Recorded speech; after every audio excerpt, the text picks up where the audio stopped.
fellow oddities, welcome to a new video. Today we are doing another episode of Discord Suggestions. Today we'll be taking an idea from Legends, who says rank every MK game from worst to best. Simple, but I haven't done it before, so might as well. Remember, if you guys want to suggest one of your ideas, you first have to join my Discord server, link is in the description below. Then go to the video ideas channel and type in whatever idea you have for a future Discord suggestions video. But anyways, without further ado, there are 15, yes, that's right, 15 Mortal Kombat games, counting the spin-off titles, and so let's get straight into it. The bottom of the barrel here is no surprise to pretty much anyone, but here we have Mortal Kombat Special Forces. The only real thing I have to say about this game that proves my point is that this is the game that drove John Tobias away from the series, and that it's just the biggest crime that any Mortal Kombat game has ever committed. And then when you start to consider the absolutely horrid gameplay and the just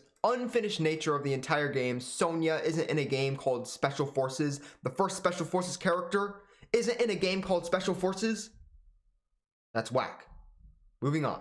Now going from number 15 to number 14, I think there's actually a pretty huge gap in quality. I think number 14 is actually pretty decent, like okay, compared to what a lot of people think it's just like terrible. But here at number 14, I have Mortal Kombat Mythologies Sub-Zero. Now, is the gameplay absolutely infuriating? Yes. For some reason, they made it really hard. And not only that, but they took a fighting game character who had the fighting game moveset and controls and put them in a platforming game, which just doesn't work. But what really carries this game for me is the story. And yes, ignore how it's portrayed in the weird live action cutscenes. Just focus on what actually happens in the story, and it's pretty good. It's pretty interesting, and it has a lot of potential that just hasn't been tapped into very much. You know what would be really cool? If there was a podcast that existed which retold the story of Mortal Kombat Mythology Sub-Zero. That would be interesting. And then it also retold the entire events of Mortal Kombat 1, 2, and maybe future seasons could focus on Mortal Kombat 2, Mortal Kombat 3, and the whole future. Now, that'd be really cool. Sucks that no one's done it yet. Link in the description. But moving on, at number 13, and this is another obvious one, I have Mortal Kombat versus DC Universe. This just doesn't feel like a Mortal Kombat game, does it? The best way to describe this game is, you know how Mortal Kombat 4 was that weird transition period between the arcade era and the 3D era? Well, this is the even weirder transition between the 3D era and the NetherRealm era.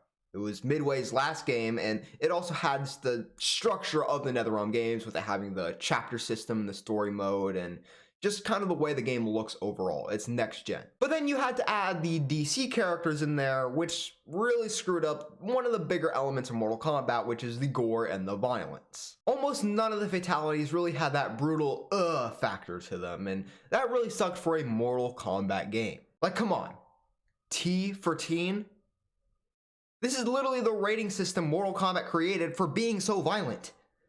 It should not be T for teen. But then you add in the so bad it's good story mode and the iffy voice acting and the weird mechanics they introduced in the gameplay, like the test your might, which is just running through walls, or the free falling, or the close-up fighting stuff. It's just weird, and it was kind of an experimental phase for Mortal Kombat right before the NetherRealm era, and so it's not really a full game, I would say. It's more of just kind of a weird experiment. And it wasn't just experiment for Mortal Kombat, but also Injustice. And Injustice it is what it is. Now moving on to number 12, and this is where the controversy sets in. At number 12, I have my least favorite of the mainline Mortal Kombat games, Mortal Kombat X. Yes, I know technically MK vs. DC is considered Mortal Kombat 8 and therefore is technically a part of the mainline series, but I don't care. It's not in my opinion. And yes, I know a lot of people really love Mortal Kombat X, and whether that's actually because they love the game or because they hate Mortal Kombat 11 so much that they go back to Mortal Kombat X and start loving it even more because it's not what just came out recently, which they hate even more, just it's a controversial opinion. That's just it. But you know, I really just can't see this game as a Mortal Kombat game. It just feels too edgy. The fatalities are more so gross than they are brutal, I would say. Like, I don't know, it's weird. Like, I don't really go, oh my god, at the Mortal Kombat X fatalities. I more just go, ugh. disgusting with all the gross sounds and stuff. Whereas Mortal Kombat 11, Mortal Kombat 9, I kind of go, oh my god, wow, that's so brutal. It's not really the same thing, if you know what I mean. And of course, my biggest problem with Mortal Kombat X, the entire aesthetic of the game, which is just so gray, so desaturated, so dark, so boring, so moody. It's just not what Mortal Kombat should be. And then of course you had the story, which just didn't take any risks and was super boring and predictable. I don't really have anything too good to say about Mortal Kombat X. Like, there's nothing absolutely horrid and terrible or anything that's just like, how did this even happen? But like, it's just boring. It's just a boring game. And it sucks because this definitely was one of the Mortal Kombat games with the most hype around it. Like, I don't know, it's between this and Mortal Kombat 11 because these were technically the only two games that I actually remember the hype for, because Mortal Kombat 9 was in 2011, which was 12 years ago now. Jeez. I would have been merely a toddler at that point, so no, I was not hyped for the latest Mortal Kombat trailer and release. But yeah, Mortal Kombat X I have at number 12, just not my cup of tea when it comes to Mortal Kombat, even though I know it's a lot of people's cup of tea. Like, they drink that shit. At number 11, I have a game we just talked about earlier, Mortal Kombat 4. Like I said, this was the weird transition period between the arcade era and the 3D era, so a lot of the stuff from the 3D era, like weapons, weren't really fully fleshed out yet, and just overall the way it moves was just kind of jank. Like, it was 2D but 3D at the same time. The graphics are also probably my least favorite out of any Mortal Kombat game. Like, the arcade era has a certain charm to it, and it doesn't look too bad just because they are real people actually doing the motion capture, so it's not like their proportions are weird. And then in the 3D era with Deadly Alliance, the games actually started looking like really, really good CGI style. Well, this game the characters look blocky and just don't look good with their flat faces. And also the story for this game obviously wasn't that important throughout the entire timeline because it's like kind of the odd one out along with Mortal Kombat versus DC. I mean, you have the three eras of Mortal Kombat. You have the arcade era, the 3D era, and the NetherRealm era, where Mortal Kombat 4, Mortal Kombat DC Universe, they kind of like fit into just weird places on the timeline, and they just don't really belong. They're kind of the black sheep of the franchise. Of course, Mortal Kombat versus DC, it's much more of a black sheep because it has the DC Universe in it, and it's also probably not canon, at least not in the main Mortal Kombat universe. And while Mortal Kombat 4 is like, it's like actual canon to the series, obviously, because Shinnok, and I don't know why I'm explaining this, but point is that it's not as connected to the rest of the series as most of the other games are. Not only that, but the fatalities aren't great. Most of them are just recreations that don't really do that well in actually recreating the previous fatalities well, and they just kind of say, oh, they're 3D now, and then that's it. Like, that's all that's new. And of course, the new characters come out of this game weren't great. I mean, it kind of started the whole trend with every single game after the arcade era just has terrible new characters. I mean, we had Jarek, Kai, Reiko, has a lot of potential actually, but hasn't been tapped into. Same thing with Tanya. And yeah. Awesome new characters. Absolutely thrilling. I'm sure I'm forgetting someone. No, Fujin and Quan Chi do not count because they were introduced in previous titles before this game. So, no, you can't say that they're exceptions because they're not. But anyways, moving on to the top 10 Mortal Kombat games of all time, we have Mortal Kombat Trilogy at number 10.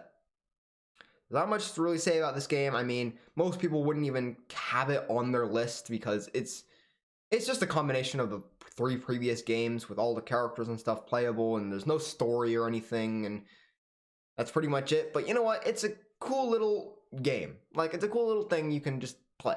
I haven't actually played it that much myself. I've only, like, tapped into it with, like, emulators and stuff, but no, it's a cool concept. And I think that's enough to get it at number 10.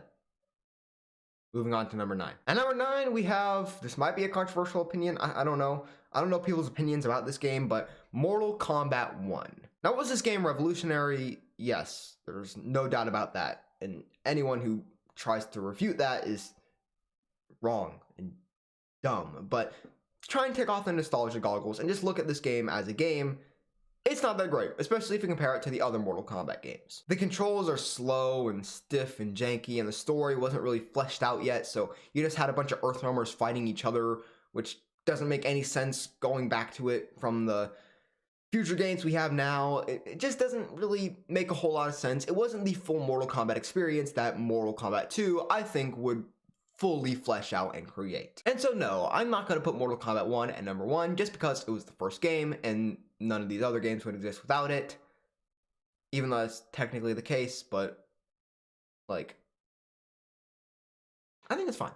It's fine. Whatever. Who cares? At number 8, now I can't use Ultimate Mortal Kombat 3 here, which if I could use that version of the game, it would be much higher, but I'm not really considering the different upgrades and versions of different Mortal Kombat games like Deception, Unchained. That was Deception, right? Deception was Unchained, right? I think. Pretty sure it was.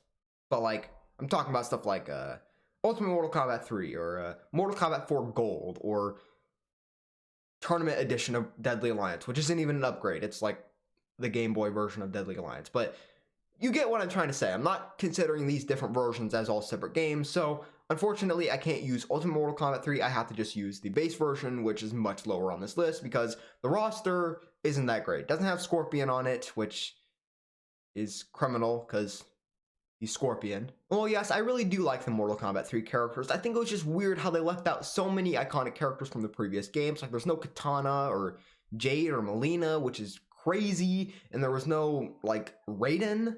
Like, that's not even in Ultimate Mortal Kombat 3. Raiden was just completely out of this game. Same thing with Johnny Cage. And so for the base version of Mortal Kombat 3, I think it's okay. Like, the new characters are definitely cool, and the story is also pretty great with the invasion of Earthrealm. It was obviously the first Mortal Kombat game to not feature a tournament, but at the same time, like, there's certain drawbacks, certain things that make it good, certain things that aren't so good, so this is where it is on the list, number 8. And number 7, we're starting to get to the games that I actually do really like. Here we have Mortal Kombat Deadly Alliance, the first of the 3D era games. And, you know, it's still kind of in an experimental phase right after Mortal Kombat 4. Of course, it's much more fleshed out than Mortal Kombat 4 was, but there were still some unfinished aspects to the gameplay that I think Deception definitely ironed out. I mean, the biggest thing is the fact that Conquest just sucked compared to the Deception Conquest and the Armageddon Conquest, which it would have been really cool to play as some character in the Mortal Kombat universe throughout this game and, you know, go through the storyline with the Deadly Alliance and everything that happened with the Earthrealmers and, you know, all that stuff. Just sounded really cool to have explored, but we didn't get to do that. And that sucks. Another thing is that all the characters only had one fatality, and for a Mortal Kombat game after Mortal Kombat 1, that's just weird. But this game also introduced a lot of things that would become mainstays in Mortal Kombat, such as online, such as different test yours, like Test Your Might and Test Your Sight, such as the Crypt, which is a big one. So I think this game definitely gets a lot of its credit kind of taken away and ignored when it should get a lot more credit than it actually gets. Besides, of course, just being the first 3D era game, which most people don't even really like the 3D era, most casual fans, so like, that doesn't really mean anything. At number 6, this is the one that everyone is probably wondering about. This is the one that everyone wants to know, where did you put this game? At number 6, I have Mortal Kombat 11. Now, are there good things about this game? Yes, I think the story is not very well told, but, you know, overall, as a just overall satisfaction of the story mode, like things like Fire God Liu Kang, that's awesome. All right, I love that stuff. Of course, the story itself is not very well written, but, you know, NetherRealm. And I think the gear system is a massive upgrade from Injustice 2, and I think people who say, oh, skins should come back instead of gear, if they just added, like, the skins as, like, different gear sets, then I think everyone would be happy, right? Because you can still have your skins, while the people who want gear can have their gear. But I think the aesthetic of this game is just not right. And also, the whole story, the whole theme of this game is time travel, which I am not a fan of. I don't think time travel should be anywhere near Mortal Kombat. I want this to be simple. The story is convoluted enough as it is. We don't need to add, like, This thing that literally makes every single story that has ever existed more complicated. And also the armory looks of the characters where they all look, I don't know, kind of like superheroes in a way, like besides for Scorpion, Sub-Zero, and some of the characters like that, and the characters who just kind of have their plain outfits that they always have, like Kano, Liu Kang, stuff like that. The other characters like Kitana have like this weird armor stuff. Scarlet is a big contender for this whole argument that I'm making because like she doesn't look like a classic female ninja. She looks like a superhero. They opted out of the more cloth stylistic look for a more armory kind of superhero look. And no, I'm not one of those people who hates that the female characters are covered head to toe. I really could not care less, but I just don't want them to be covered head to toe in this weird armor stuff, and rather just some cloth, like normal stuff that people wear. Not weird superhero armor. Looks like MCU stuff. And also the Towers of Time, which is having so many different modifiers and stuff, and it's just like the grind and all the things going against you. It just sucks, and the consumables. It's just but at the same time, there are definitely things in this game that are good, so I'm not gonna act like it's the worst Mortal Kombat game ever, like some people, but it's definitely not my favorite. Here, we have it at number 6. Moving on to the top 5 Mortal Kombat games, in my opinion. At number 5, I have a sort of controversial opinion, but in recent years, this game has kind of been steadily going back up in popularity. We have Mortal Kombat Armageddon. Now, are the fatalities whack? Yes. But if you really think about it, what other complaint do you have about this game besides just the fatalities suck? Come on, like, what's the big complaint about this game besides just the fatalities suck and also the costumes aren't different for each character? Like, those are the two things. And that was just because, like, they didn't have space on the hard drive or whatever that they couldn't add all that stuff.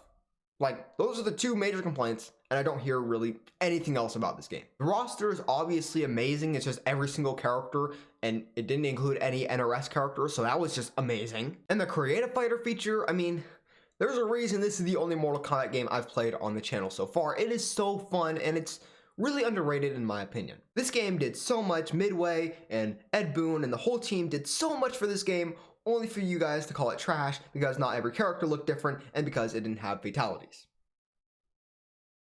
Whack. Moving on to number 4. And number 4, I have Mortal Kombat 2. Like I said earlier when we were talking about Mortal Kombat 1, I think this is the game that truly made Mortal Kombat. This was the first game that introduced Outworld, characters like Kitana, Shao Kahn, Kung Lao, all of those guys, like, introduced in this game. And the whole aesthetic, and the whole fatalities, having 2 fatalities, and it was just perfect. That's it. It was just perfect Mortal Kombat. That's just what it is. I mean, this game pretty much has everything you could want in a Mortal Kombat game. You have different types of finishers, fatalities, which are gory, the friendships, which are funny, the babalities even, which are even funnier, and you have the stage fatalities, and you have iconic characters, you have secret characters, you have so much awesomeness. Just, this game is awesome. It has a cool boss, it has 2 cool bosses actually, not forgetting Kentaro. Underrated character. You have some iconic stages, you got a tournament, you got so much in this game. Like everything you could ever want. Just piled into this one game titled Mortal Kombat 2. And that's why it's at number 4, but doesn't quite make it to the top 3. So let's see what games did. At number 3, this shouldn't be a shocker, I have Mortal Kombat Shaolin Monks, my first ever Mortal Kombat game. Yes, is there some nostalgia to it? Yeah, there is. Quite a lot. Is this game not a Mortal Kombat game? Technically, like, gameplay-wise, yeah. It's not a fighting game, it's a beat 'em up, but I don't care. This game is absolutely amazing. I mean, just look at the costumes, just look at the environments, just look at the fatalities, how they look. Like, this is Mortal Kombat through and through, even if it's not one-for-one gameplay, side-by-side, 2 characters rushing at each other. Like, it doesn't need to be that to be Mortal Kombat, in my opinion. Like, we need other types of Mortal Kombat games. But I don't even know why I'm explaining myself and trying to defend this game when I don't need to. Most people love this game already. I mean, that's just it. Like, this game is amazing. There's no doubt about it. it might honestly be like just taking away story, which story in this game is quite horrendous actually, but just taking away story and just taking away the pure Mortal Kombat-ness of it. This might be the best game, just technically, gameplay-wise, out of the whole series. But I think the number 2 and number 1 spots are more fitting since they're just purely Mortal Kombat. They're purely fighting games, and I think that's kind of important when you're talking about the best one ever. So unfortunately, I can't put Shaolin Monks any higher, but let's get on to number 2. There are 2 games left. You guys probably have guessed by now which ones those are, and since you guys probably know which ones those are, it's probably a very hard decision for most people. Maybe some people have like immediate like, oh, it's this game. Some people might say, oh, it's this game. But for me, this is a very hard choice. But at number 2, I have Mortal Kombat Deception. I love this game. Not only is this the best of the 3D era, but this is one of the best games just out of the whole series, obviously, if it's at number 2 on this list. Now, some of the new characters aren't great, but at the same time, you have characters like Havoc. You have characters like Onaga. Like, come on. I think those are more than enough to make up for the few duds inside the roster. You had colorful characters despite the overall gloomy and dark kind of nature of the overall game's tone, which, you know, Mortal Kombat X could have learned from. You had amazing new character designs and amazing new character revamps like Zombie Liu Kang or Dark Raiden. Obviously, the big one from this whole 3D era might be the most iconic thing to come out of the 3D era besides maybe like Kenshi. You have a great story, a great setup into the next game. Like, the story's great, the characters are mostly great, you have just a great aesthetic. I mean, it's a great Mortal Kombat game. There's no doubt about that. And some people don't like the 3D era, some people don't like the 3D gameplay, but I think it's pretty cool. I think I wouldn't mind it coming back. But it's not the best Mortal Kombat game. In my opinion, I think Mortal Kombat 9 is the best Mortal Kombat game to ever exist. Now, is the story pretty bad? Yeah, it is. But same thing with Shaolin Monks. That story's pretty bad, still have it at number 3. I have this game at number 1 because it is Mortal Kombat. Like, the name of the game is Mortal Kombat because this is Mortal Kombat. This isn't Mortal Kombat Deception. This isn't Mortal Kombat 2 or Mortal Kombat 4 or X or 11. This is Mortal Kombat. Just plain and simple. This is everything Mortal Kombat just fused into one game. Even the bad story. Mortal Kombat. You basically have the trilogy roster minus Chameleon, Rain on the base roster, and also Motaro, but those characters don't really matter. And plus you have Quan Chi and Cyber Sub-Zero. Quan Chi is a 3D era character, so at least they have a smidge of 3D era, plus Kenshi in the DLC. And Scarlet's also a new character in the DLC as well, so you got a lot of stuff just in this game. Like, you got a little pinch of just everything. Even the story, there are some good parts about it. You have literally a pinch of everything Mortal Kombat inside this game. You had new modes, you had the crypt, you had towers, you had online, you had King of the Hill online. Oh, I love King of the Hill. There's just so many great things about this game. There are just so many things about this game that make it Mortal Kombat that I can't put it anywhere but the number 1 spot. It is the culmination of everything that came before it and was a decent setup for the games that came after it. Whether or not they actually took that opportunity and made it to the fullest. So yeah, that's my list. That's my ranking for every single Mortal Kombat game, ranked worst to best. If you guys have an idea that you want me to do in one of these videos, remember, join my Discord server and suggest it to me there. Other than that, make sure to subscribe and turn on the notification bell and give this video a like. That being said, that's it for this video, my fellow oddities. I'll see you next time.